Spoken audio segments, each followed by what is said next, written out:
நெல்லிக்காயை பார்த்தீங்களா? 78 വയസ്സുള്ള സാധാരണ നമ്മുടെയൊക്കെ ആൾക്കാർക്ക് 78 വയസ്സായി കഴിഞ്ഞാൽ അവരുടെ ജീവിതത്തിൽ എല്ലാ പ്രതീക്ഷയും തീരുവാണ്. ഇത് ഇവർക്കൊരു ഭയങ്കര എനർജി സ്പിരിറ്റാണ്. അവരവിടെ തന്നെ ആ പാറയുടെ പുറത്ത് വന്നിട്ട് ആ ഷെഡിൽ വന്ന് കിടക്കും. അതിനകത്തൊരു ആ തോട്ടത്തിൽ ഒരു ചെറിയൊരു ജീവി പോലും കയറാണ്ട് വന്ന് കിടക്കും. ഇത് മൊത്തം കാടാ, അത് അതുപോലെ കാടാ കിടന്നത്.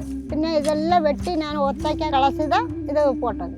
அடுத்த வருஷம் வாங்கும்போது நிறைய கிருஷிகளை இடணும், நிறைய கிருஷிகள் இடணும், நிறைய பழவர்க்கங்கள் இடணும். நமக்கு மக்களுக்கு வரும்போது பரிசு கொடுக்கணும். சார்மார் சொன்னது இது போல 400 கொண்டு வரலாம், பாட்டி நடுமான்னு கேட்டோம். சரி கொண்டு வாங்க சார், ஏது கொண்டு வந்தாலும் நடலாம்னு சொல்லி സാർമാർ தான் എനിക്ക് ഫുള്ളും അതേമേ സാർമാർ தான். ആദിവാസി സമൂഹം മുൻകാലങ്ങളിൽ ആഹാരത്തിന് വേണ്ടി ആശ്രയിച്ചിരുന്നത് കാട്ടിലെ കിഴങ്ങ് വർഗ്ഗങ്ങളെയും അവർ നട്ട് വളർത്തിയുണ്ടാക്കിയിട്ടുള്ള നാടൻ കിഴങ്ങ് വർഗ്ഗങ്ങളെയുമായിരുന്നു.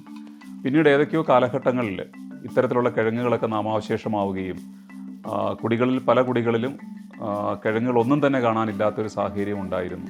കിഴങ്ങുകളുടെ ഒരു സംരക്ഷണ പരിപാലന കേന്ദ്രം എന്ന നിലയിൽ നറും 100 എന്നുള്ള പദ്ധതി ആരംഭിച്ചത്. ഏതാണ്ട് 40-നും മുകളിൽ തനത് കാച്ചിലുകളുടെ വൈവിധ്യം നമുക്ക് ഈ നറും 100 തോട്ടത്തിൽ പോയാൽ കാണാൻ സാധിക്കും.